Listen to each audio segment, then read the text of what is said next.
آپ نے سنا انڈیا میں جہاں کلچر ہمارے جیسا ہے, ہسٹری ہمارے جیسی ہے, وہاں کبھی فوج آ گئی ہے؟ کون سا کرائسس نہیں آیا وہاں پر؟ ایک روز قبل ہی بھارت کے آرمی چیف نے پھر پاکستان کو للکارا ہے. جناب آپ کے تو لائن آف کنٹرول کے اوپر مبینہ طور پر دہشت گردوں کے لانچنگ پیڈز ہیں, ہم تو سرجیکل سٹرائکس کریں گے. اور پاکستان نیشنل سیکیورٹی پالیسی کے بعد جو ہمارے میجر تھریٹس ہیں, جس میں افغانستان بھی ہے, جس میں ٹیررزم بھی ہے, جس میں کشمیر اور ہندوستان بھی ہے, کیا اس پر کیا امپیکٹ پڑے گا؟ کوئی تبدیلی ہوگی یا ہم اس کو ایز اٹ از لے کے چل رہے ہوں گے سر؟ ہیلو فرینڈس, اپنا ہندوستان نیوز میں آپ کا سواگت ہے. پاکستانی میڈیا اس سمے اپنا سر پکڑ کے بیٹھا ہے. وہ کہہ رہے ہیں کہ کبھی بھی ہمارے دیش میں چین کی سانس نہیں لے سکتے ہم لوگ. ہمیں 24 گھنٹہ ڈر لگا رہتا ہے کہ ہمارے یہاں پر کہیں آرمی نہ آ جائے. اور ہمارے پڑوسی دیش میں دیکھو, بھارت میں, وہاں کبھی بھی آرمی کی ہمت نہیں ہے کہ کسی طریقے کا تختہ پلٹ کر سکے. یہی طاقت ہے, اسی کی وجہ سے پوری دنیا میں بھارت کا ڈنکا بجتا ہے اور وہ اچھی طریقے سے اپنی اکنامی بھی ہینڈل کر رہے ہیں. اور ساتھ ہی ساتھ انڈین آرمی چیف کے بیان کے بعد پاکستانی میڈیا میں بھی کھلبلی ہے. انہوں نے صاف بولا تھا کہ پاکستان اپنے بارڈر کے اوپر ابھی بھی آتنکوادی کیمپ کے اندر آتنکوادیوں کو پناہ دے رہا ہے اور ہمیں آگے جا کے کوئی کارروائی بھی کرنی پڑے گی اگر ایسا کرنا پڑا تو. اس سے پتہ چل جاتا ہے پاکستانی میڈیا اس سمے گھبرایا ہوا ہے اور انہیں یہ ٹینشن ہے ویسے ملک کے حالات اچھے نہیں ہیں, کہیں کو اور پنگا نہ ہو جائے. اور ساتھ ہی ساتھ جب سے انہوں نے نئی نیشنل پالیسی بنائی ہے اس کے بعد یہ ڈسکس ہو رہا ہے کیا کشمیر ہم بھول چکے ہیں, کیا ہمارا کشمیر کور ایشو نہیں بچا, کیونکہ ہم پڑوسی دیشوں کے ساتھ سبندھ اچھے رکھنا چاہتے ہیں جس میں بھارت بھی ہے اور افغانستان بھی. اس سے پتہ چل جاتا ہے کہ ہماری نیشنل پالیسی میں کشمیر کا مدعا ختم ہوتا جا رہا ہے. آئیے فرینڈس اس ویڈیو کو دیکھتے ہیں. کسی نے یہ نہیں بیان کی کہ جو پارلیمنٹری ڈیموکریسی ہے اس کی بھی کچھ خوبیاں ہیں. میں آپ کو 2 مثالیں دیتا ہوں. آپ نے سنا برطانیہ میں کبھی فوج آ گئی ہے اقتدار میں؟ وہاں بھی پارلیمنٹری ڈیموکریسی ہے. آپ نے سنا انڈیا میں جہاں کلچر ہمارے جیسا ہے, ہسٹری ہمارے جیسی ہے, وہاں کبھی فوج آ گئی ہے؟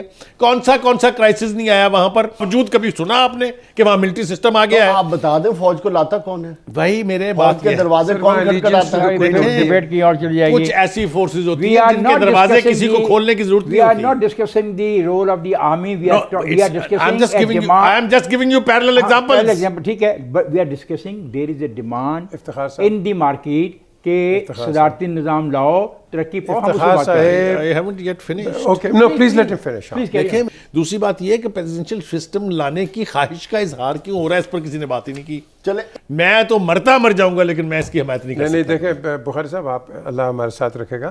آپ اپنی دوستی بناتے ہیں سب سے زیادہ ایک کمیونسٹ کنٹری کے ساتھ, پھر اس کے بعد مونارکی کے ساتھ, پھر آپ کہتے ہیں میں چیمپئن ہوں ڈیموکریسی کا. بھائی یہ کیڑی دوستی ہے بھائی؟ اب بھائی اس حکومت کی نااہلی, اس حکومت کی کرپشن, اس حکومت کے جو طریقہ کار ہے اس کے اوپر بے پناہ ڈیبیٹ ہو رہی تھی, نیشنل میڈیا میں بھی, سوشل میڈیا میں بھی, اور گراس روٹ لیول پر بھی. جس دکان پر آپ جائیں وہاں لوگ کہہ رہے تھے ہم تانگ آ گئے, یہ آ گئے. ہم بات کر رہے ہیں پاکستان کی فرسٹ ایور قومی سلامتی پالیسی کی. سید محمد علی صاحب, بہت زور دیا گیا ہے کہ پیس ود دا نیبرز, یعنی ہمسایوں کے ساتھ امن پر مبنی تعلقات. وہ تو پاکستان کی اول دن سے یہ پالیسی ہے. خارجہ پالیسی کا ستون خارجہ پالیسی آپ نیشنل ڈیفنس یونیورسٹی میں پڑھاتے بھی رہے. پاکستان نے تو کہا افغانستان کے ساتھ بھی امن, بھارت کے ساتھ بھی امن, لیکن بھارت کی جانب سے تو ہمیں خونخوار پہلو نظر آئے. اور ابھی جس وقت یہ نیشنل پالیسی سیکیورٹی پالیسی کا اجرا ہو رہا تھا, ایک روز قبل ہی بھارت کے آرمی چیف نے پھر پاکستان کو للکارا ہے. جناب آپ کے تو لائن آف کنٹرول کے اوپر مبینہ طور پر دہشت گردوں کے لانچنگ پیڈز ہیں, ہم تو سرجیکل سٹرائکس کریں گے. اور پاکستان نے کوشن بھی کیا. تو جس وقت پالیسی کا اجرا کیا جا رہا ہے اسی وقت تو بھارت کی جانب سے انتہائی نیگیٹو رسپانس آتا ہے. تو ایسی سچویشن میں, ایسے پوسچرز میں ہمسایوں سے امن کیسے ممکن ہے؟ جی بہت شکریہ. بالکل صحیح آپ نے کہا. دیکھیے جو اس وقت زمینی حقائق ہیں اور جو تصویراتی ماحول ہے اس کو اگر سامنے رکھا جائے تو آبویسلی اس ڈاکومنٹ کا اس ٹائم پہ جو اجرا ہے وہ ایک اس ڈاکومنٹ کو بہت کلوزلی ہمارے نیبرز اور انٹرنیشنل کمیونٹی نے بھی پڑھا ہوگا. Let me assure you this. اور ہمارے مشرقی ہمسائے سے اس کے اوپر کمنٹری اور اس کا انالیسس آلریڈی آ چکا ہے. ٹھیک ہے, اور وہ بہت یعنی باریکی سے انہوں نے ایک ایک لفظ کو پڑھا اور انالائز کیا ہوگا اور اس پہ کمنٹس آ بھی رہے ہیں. تو یہ جو آپ نے بات کی اسی حوالے سے, اسی کانٹیکس میں دیکھنا بڑا امپورٹنٹ ہے کہ کل جب صبح کے ٹائم پہ نیشنل سیکورٹی پالیسی کا اجرا کیا گیا تو اس کے چند گھنٹوں کے بعد دفتر خارجہ کی بریفنگ میں ایک بہت امپورٹنٹ وارننگ جاری کی گئی، خدشے کا اظہار بھی اور ساتھ وارننگ بھی دی گئی کہ بھارت کی جانب سے عالمی برادری کو وارن کیا گیا کہ بھارت کی جانب سے اس کے داخلی سیاسی ماحول کے پیش نظر کچھ غیر ذمہ دارانہ حرکت کی توقع ہم کر رہے ہیں۔ آپ نے مان لیا ہندوستان آپ کا دشمن ہے اور وہ کرے گا۔ ہائیبرڈ وارفیئر مثال کے طور پہ ہے، ہائیبرڈ وارفیئر میں آپ کا یہ میڈیا، ادھر کا میڈیا دیکھ لیں، آپ کا ادھر کی انٹیلیجنس دیکھ لیں، را دیکھ لیں، اس کو افغانستان میں دیکھ لیں، دنیا میں ان کے ڈپلومیٹس دیکھ لیں وہ کیا کر رہے ہیں، وہ کون کون سے آرٹیکل لکھ رہے ہیں، وہ کس کس طریقے سے پاکستان کو خدا نخواستہ ڈیگریڈ کرنے کی کوشش کر رہے ہیں۔ اور مودی صاحب نے تو آپ جانتے ہوں گے مودی صاحب کو، وہ ہے آدمی ہندوستان میں، انہوں نے کہا کہ جی ایک سٹیج پہ کھڑے ہو کے ہم پاکستان کو آئسولیٹ کر دیں گے۔ نیشنل سیکیورٹی پالیسی کے بعد جو ہمارے میجر تھریٹس ہیں، جس میں افغانستان بھی ہے، جس میں ٹیررزم بھی ہے، جس میں کشمیر اور ہندوستان بھی ہے، کیا اس پر کیا امپیکٹ پڑے گا؟ کوئی تبدیلی ہوگی یا ہم اس کو ایز اٹ از لے کے چل رہے ہوں گے؟ سر دیکھیں، جو پیپر ہے وہ تو بہت بڑی تبدیلی کی بات کر رہا ہے، وہ بات کر رہا ہے پیسفل کو ایگزسٹنس ود نیبرز، اور کشمیر کے پورے ایشو کے اوپر کوئی 100 لفظوں میں بات کی گئی ہے، لیکن اس کو ایک لنگرنگ ڈسپیوٹ کے طور پہ مینشن کیا گیا ہے، جبکہ آئین پاکستان میں اور باقی جگہ تو اس کو ہم ایک کور ایشوز کہتے رہے ہیں، کور ایشوز سمجھتے ہیں، اور انڈیا کے ساتھ تمام تر تعلقات کے اچھا یا برا ہونے کی وجہ یا اچھا اور اچھا نہ ہونے کی وجہ کشمیر ہے۔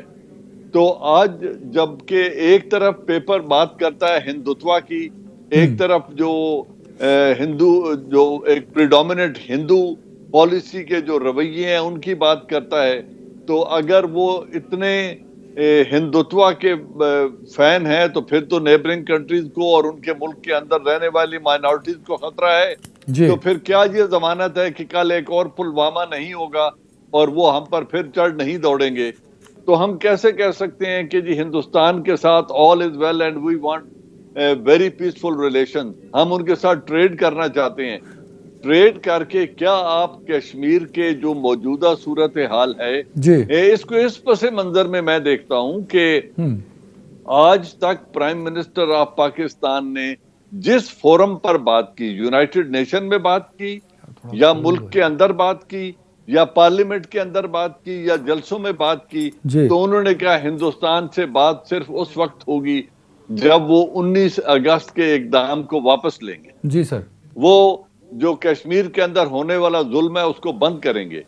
آج اس طرح کی کوئی بات ڈاکیومنٹ میں نظر نہیں آتی اور وہ پیسفل کو ایگزسٹنس اور ٹریڈ کی بات کر رہے ہیں، تو میں کیا سمجھوں کہ یہ پالیسی ٹرو ریفلیکشن ہے پرائم منسٹر آف پاکستان کی سوچ؟ نہیں جنرل صاحب یہ تو آپ نے ایلیبوریٹ کر دیا، جو ڈاکومنٹ بات کر رہا ہے about the issue of Kashmir.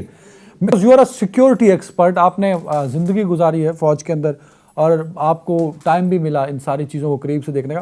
یہ جو کشمیر کا کور ایشو ہے، کیا وہ نیشنل سیکیورٹی پالیسی میں ہائی لائٹ ہونا چاہیے تھا with the name of core issue کہ اس پہ کوئی کمپرومائز نہیں ہوگا؟ نہ ہم اس میں اپنی پالیسی کو بدل رہے ہیں، نہ اس میں ہم کہیں بیک فٹ پہ جا رہے ہیں، نہ اس میں ہم کہیں کمپرومائز کر رہے ہیں۔ ہم ڈاکومنٹس میں یہ پرومیننٹ کرتے ہیں کہ بھائی آج بھی وہیں کھڑے ہیں جہاں ہم آج سے 50 سال پہلے، 60 سال پہلے، 30 سال پہلے تھے۔ دیکھیں بات یہ ہے عدنان کہ اس ڈاکیومنٹ کے صرف 55 پیجز ہم لوگوں نے دیکھے ہیں، جو باقی 100 سے زیادہ پیجز ہیں وہ میں نے اور آپ نے اور کسی نے بھی نہیں دیکھے۔ جی سر، اب ان میں کیا تفصیل موجود ہے اور اس ایشو کو کس طریقے سے بیان کیا گیا ہے، جو باقی منسٹریز ہیں وہ اس کی روشنی میں کیسے پالیسی بنائیں گی، میں اس پہ اس لیے کامنٹ نہیں کر سکتا کہ وہ میں نے پڑھے نہیں ہیں، ان کا نہ آپ کو علم ہے نہ مجھے علم ہے۔ تو یہ جو دکھانے کی پالیسی ہے 55 پیجز تک، اس میں مجھے وہ چیز اس طریقے سے as a core issue address کی ہوئی نظر نہیں آ رہی۔